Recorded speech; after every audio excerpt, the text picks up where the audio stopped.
discuss the factors affecting to drug absorption from the extravascular routes of administration. So this is the disclaimer for the viewers. Let us see the learning objectives. So after learning this module, you will be able to understand various routes of drug administration. Which are the various routes of administration and which are the different factors going to affect the absorption of a drug from these routes. You will be able to describe factors affecting to drug absorption from these various routes of administration. And the third learning objective, that is, you will be able to compare and contrast the routes of administration by considering the various factors affecting to drug absorption from these routes. So let us move towards the routes of administration. So here I have shown all the important routes of administration, and these routes of administration are furthermore classified as the buccal and sublingual route, then rectal route of administration, transdermal route of administration, intramuscular route of administration, subcutaneous route of administration, then pulmonary route of administration, intranasal route of administration, intraocular route of administration, and vaginal route of administration. Here I have not listed the oral route of administration and the intravenous route of administration, as already we have discussed the various factors affecting to the absorption of a drug by after oral route of administration. And in the case of intravenous route of administration, as we are putting directly the drug into the systemic circulation, so we are getting the 100% bioavailability. So in the today's module, we are going to discuss the various factors affecting to absorption of a drug from the buccal and sublingual route, rectal route, transdermal route, intramuscular route, subcutaneous route, pulmonary route, intranasal route, intraocular route, and the vaginal route of administration. Let us move towards the buccal and the sublingual route of administration. So what is mean by the sublingual route and buccal route? So sublingual route, it is nothing but when we are putting the formulation under the tongue and allowed to dissolve. Generally, these are the non-disintegrating discs. And in the case of buccal route, generally we are putting the formulation between the cheeks and gums. Here, in the case of sublingual and buccal route of administration, the main barrier for the absorption of a drug, it is the oral epithelium. Drug has to cross this oral epithelium, then and then only it reaches into the systemic circulation. In the case of buccal and sublingual route of administration, the drug it is being absorbed by the passive diffusion and the carrier mediated transport. Let us see the advantages of the buccal and sublingual route. There is a rapid absorption. There will not be any first pass like oral route of administration. There is no degradation of drug, and furthermore, the presence of saliva facilitates the dissolution and subsequent absorption of a drug. But the saliva may create a problem for the absorption of the drug also, because if it is being swallowed, then the absorption from the buccal and sublingual route of administration, it is going to be reduced. Moving towards the various factors which are going to affect the absorption of a drug from the sublingual and buccal route of administration.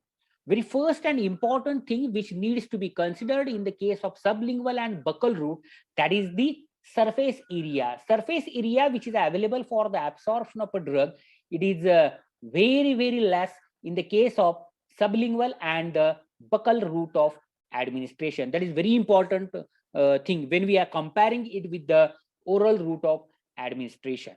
The second thing is that if the drug it is having a nauseating odor and bitter taste, in such cases it is not possible to design and develop the sublingual route as well as the buccal route, or it is not possible to use the sublingual and the buccal route. The third important parameter which needs to be considered, that is the thickness of oral epithelium. As in the case of sublingual route, the thickness of oral epithelium, it is less. So we are getting the good permeability in the case of sublingual route than the buccal route. In the case of buccal route, the oral epithelium is thicker in nature.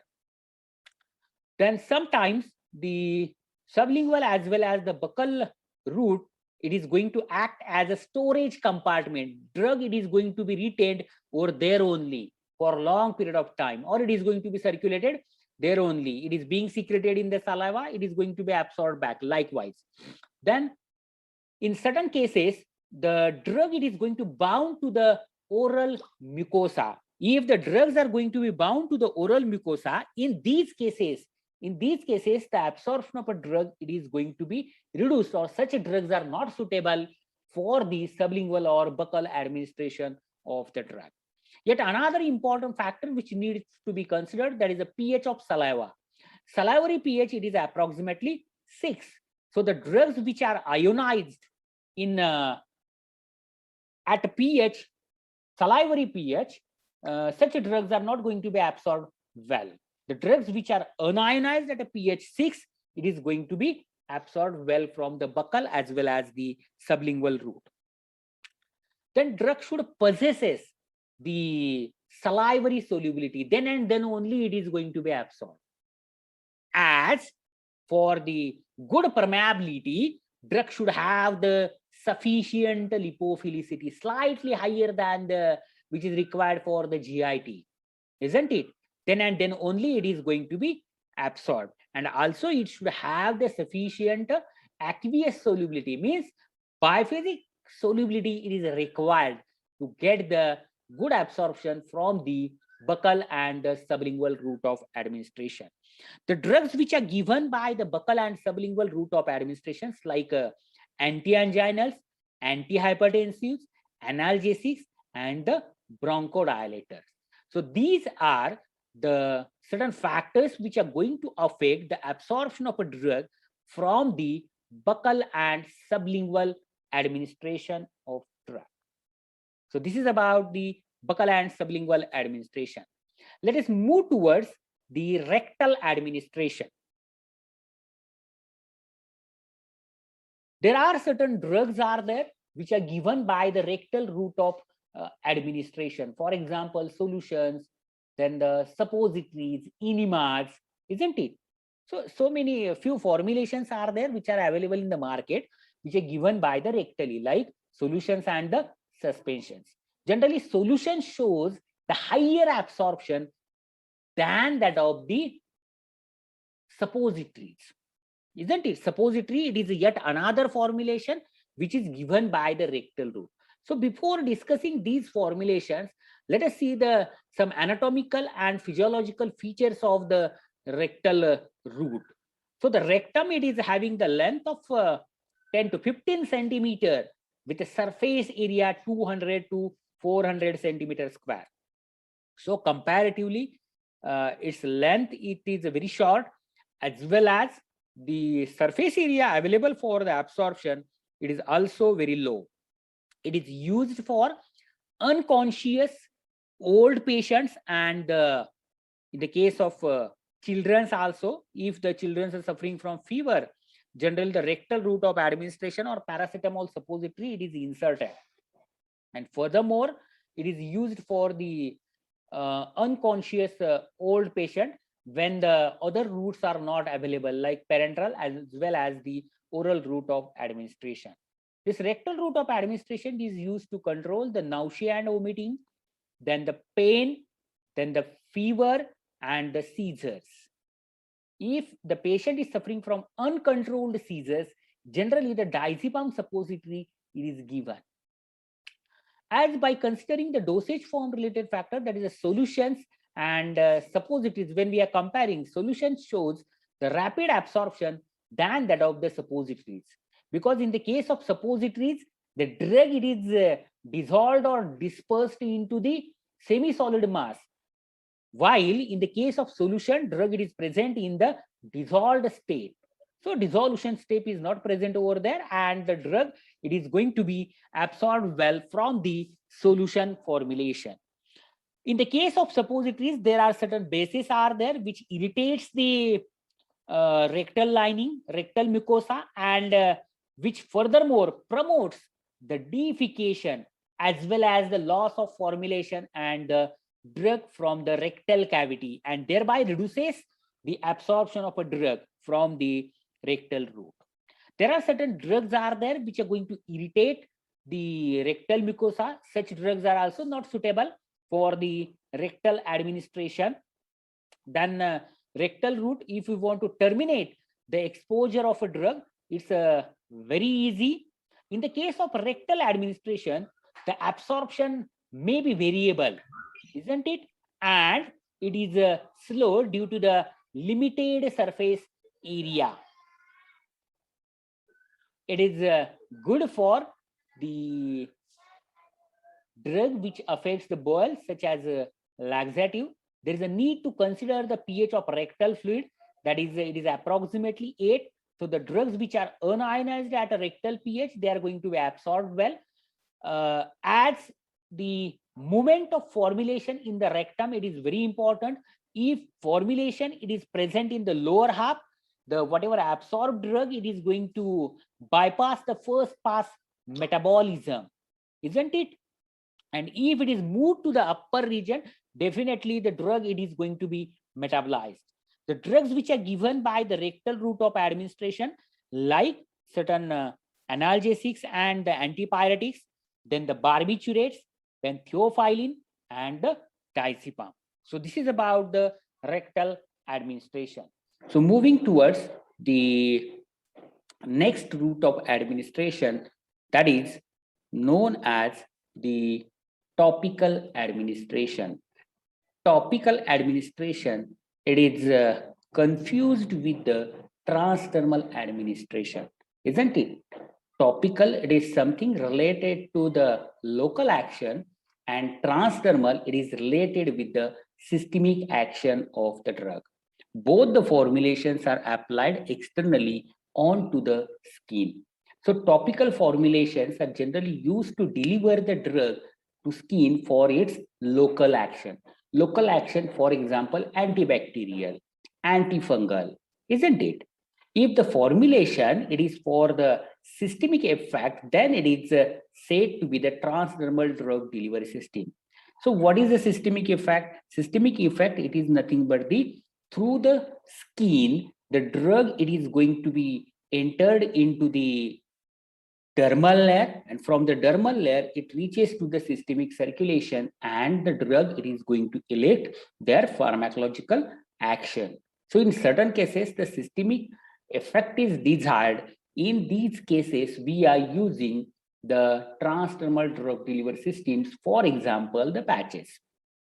But simultaneously we are discussing the factors which are required or which are to be considered for the topical as well as the transdermal administration of the drug, as the skin is the important parameter or important factor which is going to govern the permeation of drug through these formulations. So skin is the largest organ with a weight 2 kilograms. So weight of the total skin, it is approximately 2 kilograms, and the total surface area, it is a 2 square meter. It approximately receives 1/3 of circulating blood, isn't it? That's why it is possible to deliver the certain drugs by using the skins for local as well as the systemic effect. So anatomically, skin comprises the 3 layers. Very first or outermost layer, that is known as the epidermis. Middle layer, that is known as the dermis, and subcutaneous layer, that is underlying below the dermis, that is known as the fatty tissues or subcutaneous fatty tissues.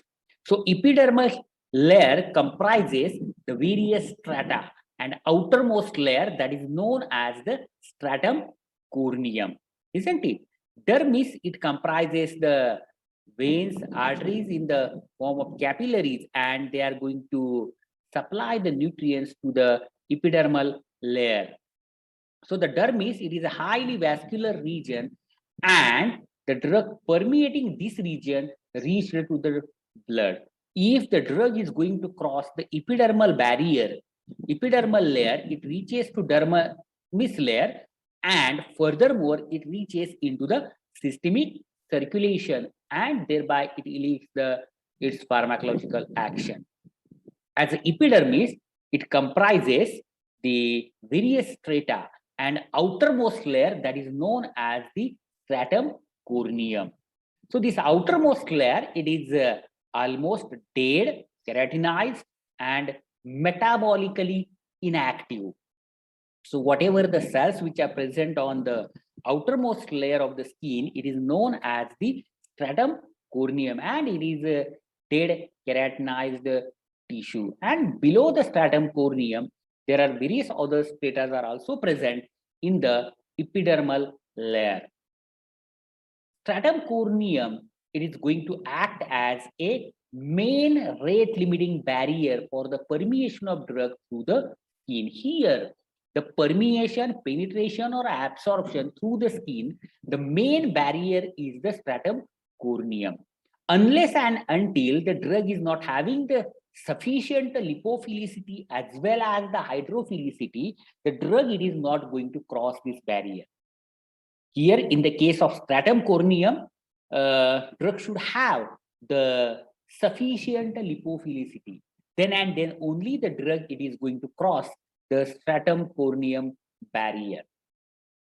In the case of topical route of administration, that is through the skin, there are three pathways are proposed for the absorption of a drug or the penetration or permeation. Very first one, that is known as a transcellular, that is a passive diffusion. Only the lipid molecules get permeated through this mechanism or gets absorbed. Then intercellular, that is between the cells, that is also known as the paracellular, and hydrophilic polar molecules are going to be permeated through the intercellular route, and the transappendageal route, that is through the appendages or the sebaceous gland or hair follicles, some drugs are going to be absorbed. For this route, it is also known as the shunt pathway, because these appendages or hair follicles directly opens on the skin, and the layer of stratum corneum it is absent, and majority of the hydrophilic drugs are going to be permeated or the absorbed through the transappendageal route. Here the major pathway is the transcellular route. Okay, moving towards the remaining part. So here, see the mechanism, see the figure of the mechanisms of permeation through the skin. So here I have shown the permeation pathway. Very first one, that is the intracellular. So drug gets passively diffused from the skin into the dermis layer. Then the second one, that is the intercellular, between the two cells. The drug it is going to be moved from epidermal layer into the dermis layer. And the third one, that is a transappendageal, that is through the hair follicles. Okay, so here inside, see the close-up of penetration pathway. I have shown here the inside. So here it's a intracellular, and this is the tortoise pathway, that is the second one, that is the intercellular pathway, isn't it? So here it's a formulation which is applied onto the skin. This is the outermost, that is the stratum corneum. It is having approximately thickness of 10 micrometer. Then here it's a viable epidermis having a thickness 100 micrometer, and on below that dermis, and below the dermis there is a fatty tissues are present. There are so many factors are there which are going to affect the topical permeation of the drug, and these factors are the skin conditions, then composition of topical vehicle, then the application conditions, and the environmental factor. So I have divided the factors into the 4 parts. So let us move towards the first part, that is known as the skin conditions. So in skin conditions, we are going to discuss the various factors related with the skin. Very first and important thing, that is the thickness of the skin or stratum corneum. whatever thickness of stratum corneum all over the body, it is not same, and that is going to again affect the permeation of drug through the skin. For example, on the palm and foot, it is a thicker in nature, isn't it? So the permeation, it is going to be reduced. Then the second point, that is the presence of hair follicle. All over the body, hair follicles are not present. Maybe the majority cases, mainly the scalp comprises the more number of hair follicles, so we will get the maximum permeation of drug through the scalp. In the case of trauma, then cuts, then the rash, inflammation, then mild burn, the stratum corneal layer, it is going to be destroyed. In such cases also, the permeation of a drug through the skin, it is going to be increased. Then the hydration of skin, it is yet another important parameter we have to suppose to consider. If the skin, it is present in the hydrated condition, the permeability of drug, it is going to be enhanced. Say for example, by using the water or emollient, the skin, it is going to be hydrated, and that will enhance the permeation or penetration of drug through the skin. Moving towards the another factor, that is the age. Age is the important factor, because in the case of children's, the skin which is thin in nature, isn't it? And in the case of the elderly persons, the skin, it is what you can say, the shaded type, and also it is thin in nature, and it is very prone to the allergy. So the aged skin is prone to the allergy and the irritant effects, and the toxicity, it is being shown in the infants because of thin nature of the skin, which promotes the penetration of the drug into the systemic circulation, and that may leads to the toxicity to the infants. So while applying the any of the formulation to the infants, we have to suppose to take utmost care onto the skin.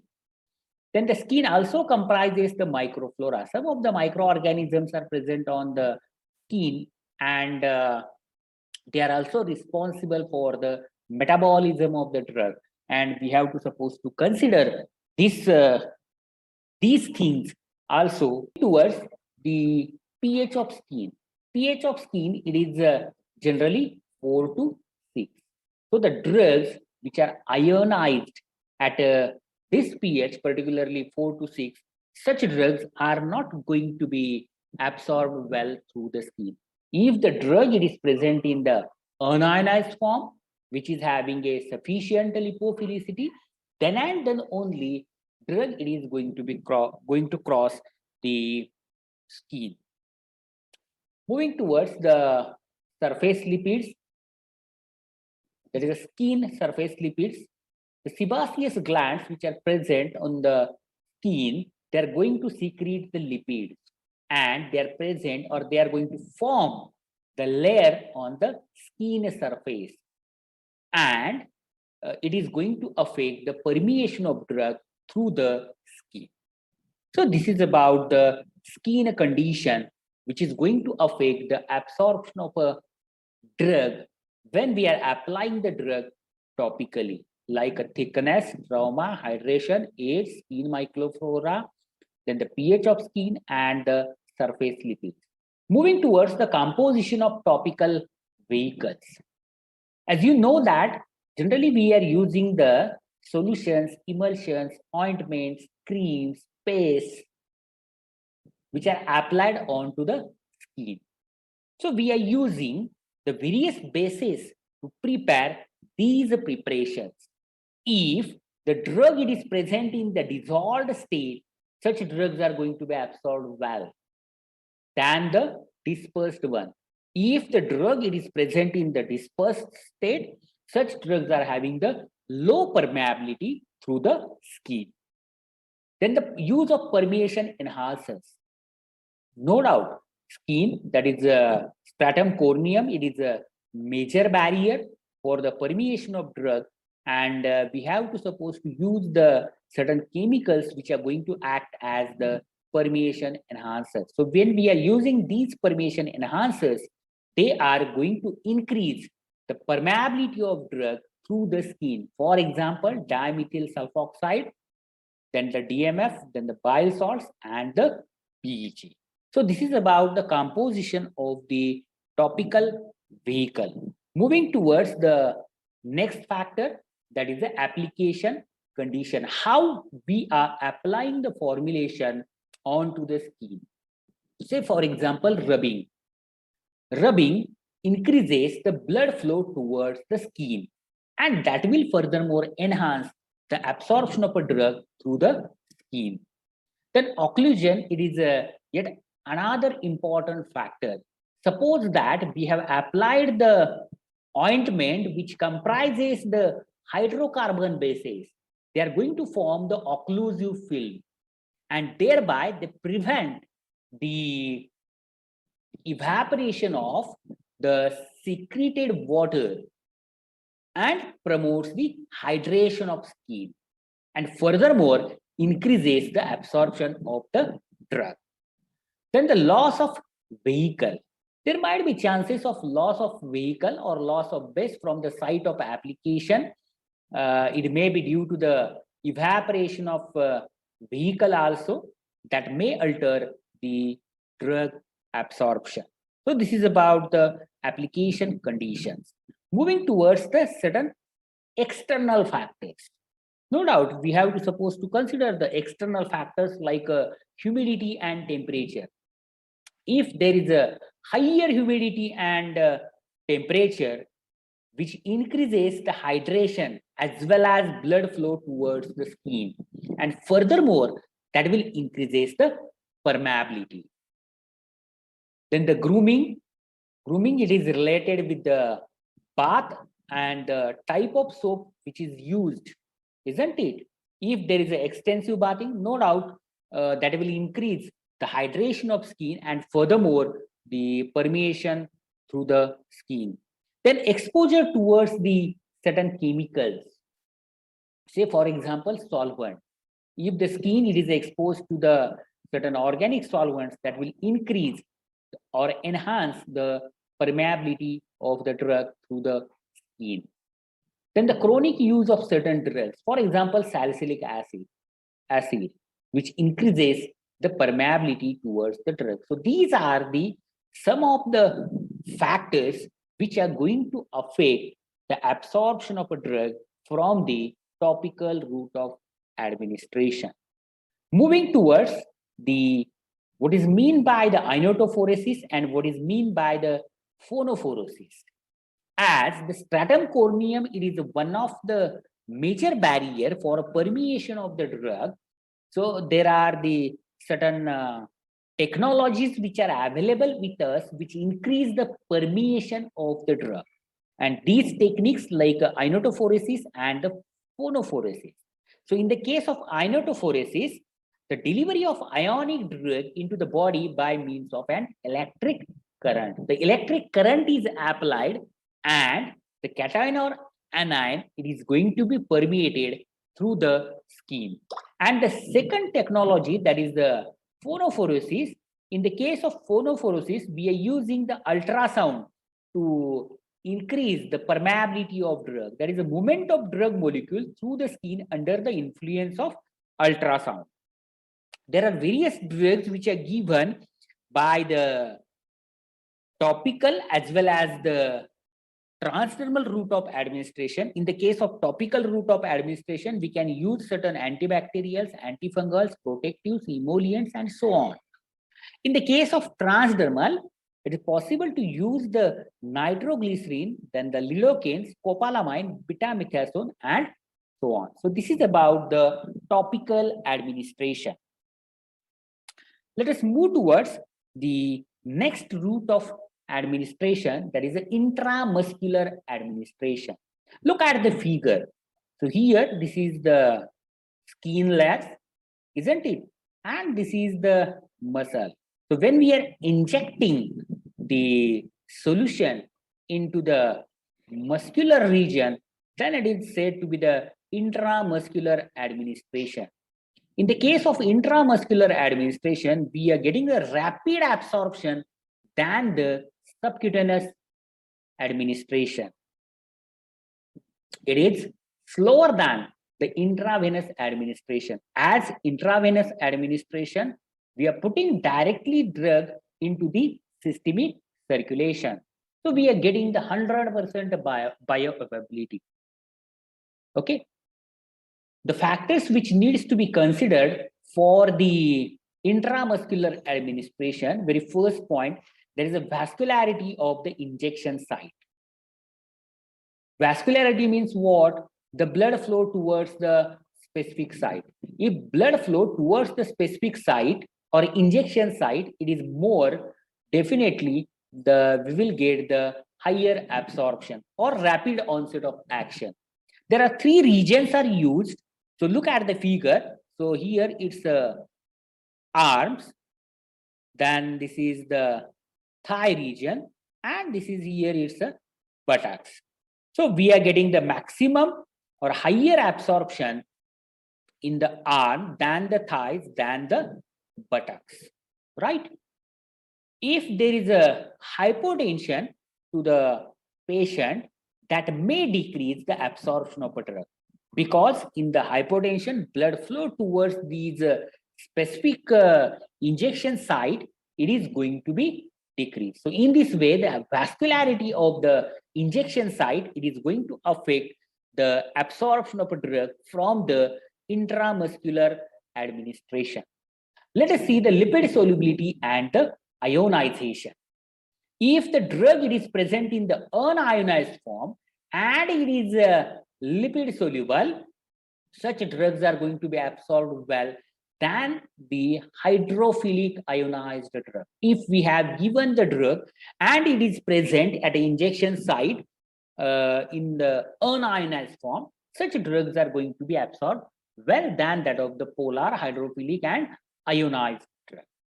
Related with the molecular size of the drug, small molecules which are having a low molecular weight, they are going to be absorbed by the pore transport. For example, molecular weight less than 100 Dalton, whereas the macro molecules which are taken up by the lymphatic system, and whatever the middle is there, it is going to be absorbed by the passive diffusion mechanism. The next factor, that is the volume of injection and the drug concentration.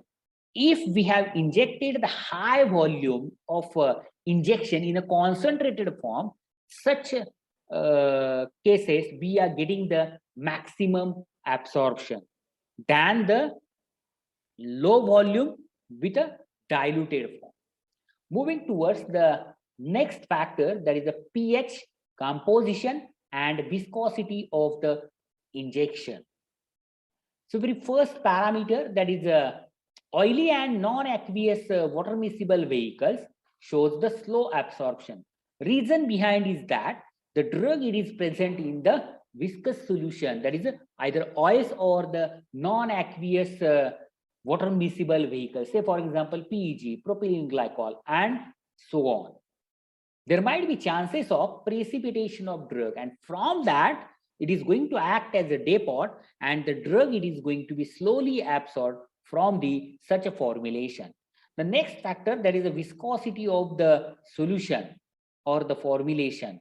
If we are increasing the viscosity of solution, that will decrease the absorption from the intramuscular administration.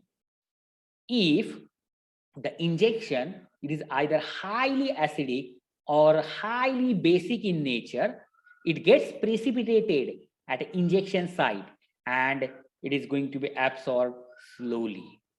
So in this way, the pH, composition and viscosity of injection, it is going to affect the absorption after intramuscular administration. The drugs which are being absorbed by the intramuscular administration by passive diffusion, pore transport or the endocytosis, and drugs which are given by this route of administration, for example phenytoin, then digoxin, steroids and the antibiotics. So this is about the intramuscular administration. Moving towards the subcutaneous administration. Look at the figure. So here I have again shown the skin, and this is a subcutaneous tissue. When we are injecting the solution into the subcutaneous tissue, in such cases, it is said to be the subcutaneous administration. Here the angle of injection towards the skin, it is a 45 degree. The absorption of a drug through the subcutaneous site, it is slower than that of the intramuscular site. It is due to the vascularity or a perfusion or a blood flow towards the subcutaneous tissue. As the perfusion, it is very, very low. So we are getting the slower absorption from the subcutaneous administration. The drugs which are given by the subcutaneous routes like the insulin and the heparin, these drugs are having the high molecular weight. All the factors which we have discussed under the intramuscular administration, they are going to be applicable to the subcutaneous administration. And the permeability or the absorption from the subcutaneous site, it is enhanced by there are two ways are there: by enhancing the blood flow or by increasing the drug tissue contact area. It is possible to enhance the blood flow to the injection site by massage the specific area, or by applying the heat, or by using the vasodilators, or by the exercise. So these are the some of the ways by which we can enhance the blood flow towards the subcutaneous site, and thereby the absorption of a drug, it is going to be increased. And it is also possible to increase the drug tissue contact area by using the enzyme hyaluronidase, which is going to break the connective tissue and permits the spreading of formulation in a wide area, and that will increase the absorption of drug. Subcutaneous absorption, it is going to be decreased by the vasoconstrictors like adrenaline. Generally, the drug, it is absorbed by the passive diffusion. And as I have said that previously, the drugs which are used for this route of administration like insulin, heparin, and it is possible to use the implants also. It is possible to place the implants which contains a drug under the superficial layer of skin or into the subcutaneous tissue, and slowly the drug, it is going to be absorbed into the systemic circulation. So this is about the subcutaneous administration. Let us move towards the pulmonary administration. Pulmonary administration, it is simply nothing but we are using the inhalation systems, and we are targeting the respiratory region for the absorption of a drug. So the pulmonary administration, it is used for the local effect, say for example in the case of tuberculosis or in the certain infection, or it is also used for the systemic effects also. The drug, it is going to be reached into the systemic circulation and it elicits the pharmacological action. The drugs are given in the form of liquid mist or the dry powder. In the market, dry powder inhalers are available. Also, certain liquid formulations are also available for the pulmonary administration of the drug. In the case of pulmonary administration, the lung, it is a major organ which comprises the alveoli, isn't it? And it is responsible for the absorption of the drug. So alveoli, it is having the high surface area and it is highly perfused.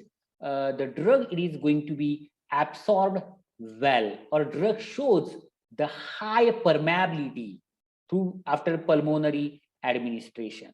The drugs which are given by the pulmonary route, that is like bronchodilators, then steroids, then certain anti-inflammatory and anti-allergic drug. Along with we can give the certain antibiotics like amikacin also, or the certain anti-tubercular drug. Drug should have the sufficient lipophilicity and then only it is going to be absorbed well. by the passive diffusion. If the drug is polar in nature, it is going to be absorbed by the pore transport. In the case of pulmonary administration, if the drug it is present in the unionized form in the respiratory tract, then and then only it is going to be absorbed well. So the absorption of drug, it is depend on the particle size of the aerosolized droplet. As here we are using the inhalers or inhalation system, and which is going to deliver the content or formulation in the form of mist or in the form of dry powders. So whatever the particle size of these dry powders, that will decide the absorption of the drug after pulmonary administration. If the particle it is having the size less than 0.6 micron, such particles shows maximum absorption. That is, from such particles, the drug it is going to be absorbed well. One more important thing is that the respiratory aerodynamic mix, it is going to affect the drug absorption from the pulmonary route. No doubt, always it is not possible to get the particle size less than 0.6 micron. It may have 1 micron, it may have 5 micron. So depending on that and depending on the respiratory aerodynamics, the formulation it is going to be retained into the various regions of the tract, isn't it? And furthermore, it is going to be absorbed. If the particles are having the size less than 0.6 micron, no doubt they are going to be reached into the alveoli and going to be absorbed well. So the respiratory aerodynamics, it decides the particle retention in the specific area depending on its size, and our main target is the alveoli. Drug it is being absorbed by the passive diffusion as well as the pore transport.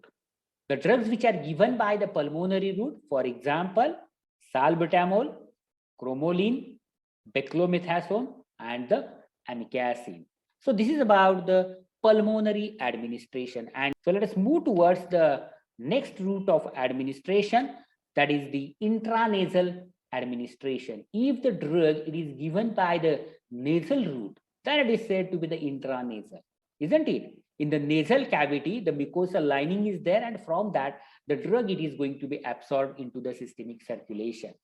So intranasal administration, it is used for local as well as the systemic action of drug. Drug absorbed through the nasal mucosa is rapid, and rapid absorption of drug we are getting, it is due to the rich vasculature and the high permeability. Blood flow towards the nasal tract, it is higher, and the drug it is going to be absorbed well into the systemic circulation. The drug requires the higher lipophilicity in order to get the faster absorption. If drug is having a greater lipophilicity, we will get the faster absorption. If the drug molecular weight it is greater than 400 Dalton, such drugs are slowly absorbed into the systemic circulation after nasal administration. Means molecular weight is also constraint for the absorption of a drug through the intranasal administration, that is nasal administration. Permeation enhancers are having ability to increase the absorption of high molecular weight drugs, and they are going to increase the absorption of drugs like vasopressin, oxytocin, calcitonin, and the buserelin, which is having the high molecular weight. If we want to use the high molecular weight substances, we have to suppose to use the permeation enhancers while designing the nasal formulations. The polar molecules, which is having a molecular weight less than 200 Dalton, they are going to be absorbed by the pore transport. Then the pH of nasal secretion, it is approximately 5.5 to 6.5, and the drugs which are unionized at this pH, and if it is having a sufficient lipophilicity, then only they are going to cross the barrier, or then they are going to be absorbed into the systemic circulation. Related with the viscosity of the formulation, it is yet another constant, if we are increasing the viscosity of the formulation, the absorption of a drug, it is going to be increased. The reason behind is that the formulation, it is going to be retained for a longer period of time into the nasal cavity. That is one reason, isn't it? There might be chances of decrease of a diffusion from viscous solution onto the membrane, and that may lead to the decrease in the permeability of the drug through the nasal mucosa. Then the pathological conditions like common cold and rhinitis also going to decrease the absorption of a drug. The formulations which are given by the nasal route of administrations like solutions, then the gels, viscous solutions. One more important thing is that when we are applying or instilling the formulation into the nasal cavity, it is having the ability to transport the drug into the brain directly through the olfactory region, because olfactory region, it is connected directly to the brain, isn't it? And the blood brain barrier which is absent over there.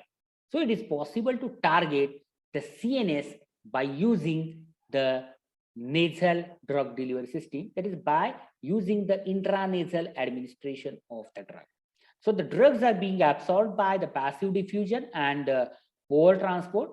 Drugs which are given by the nasal route, that is antihistaminics, and anesthetic, that is midazolam. There are so many drugs are there which are given by the nasal administration. So this is about the intranasal administration. Moving towards the intraocular administration. So intraocular administration, it is used for the local effects in the ophthalmic cavity in the case of mydriasis, miosis, anesthesia, glaucoma, and infections. It becomes very difficult to treat the ophthalmic infections. Generally, the ophthalmic preparations are administered in the cul-de-sac. The retention of formulation in the cul-de-sac or ophthalmic cavity, it is very, very low. And the barrier for absorption of a drug, it is the cornea. Corneal barrier is the important barrier which decreases the permeability of a drug into the eye. Drug which have the both hydrophilicity as well as the lipophilicity, they can cross the corneal barrier.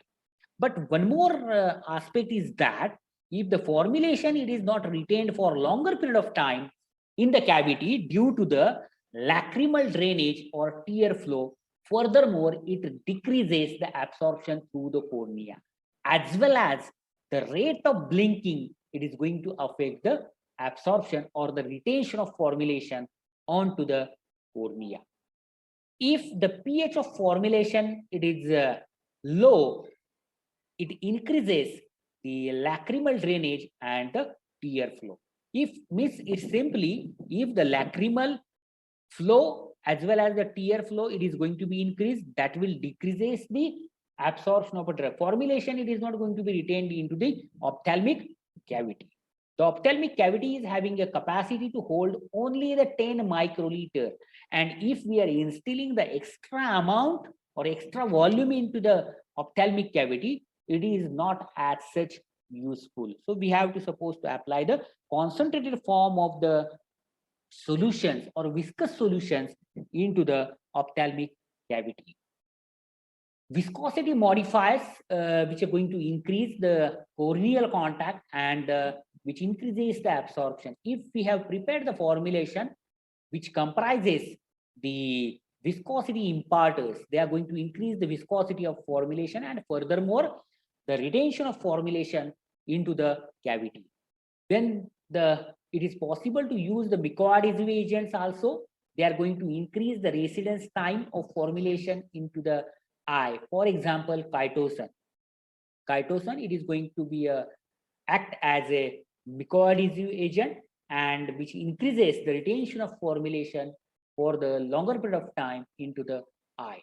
most of the drugs which are going to be absorbed by the passive diffusion, when it is administered to the eye, the formulations which are given, that is solutions, gels, ointments, and the drugs which are given by the intraocular administration like atropine, pilocarpine, adrenaline, and the certain antibiotics. So this is about the intraocular administration.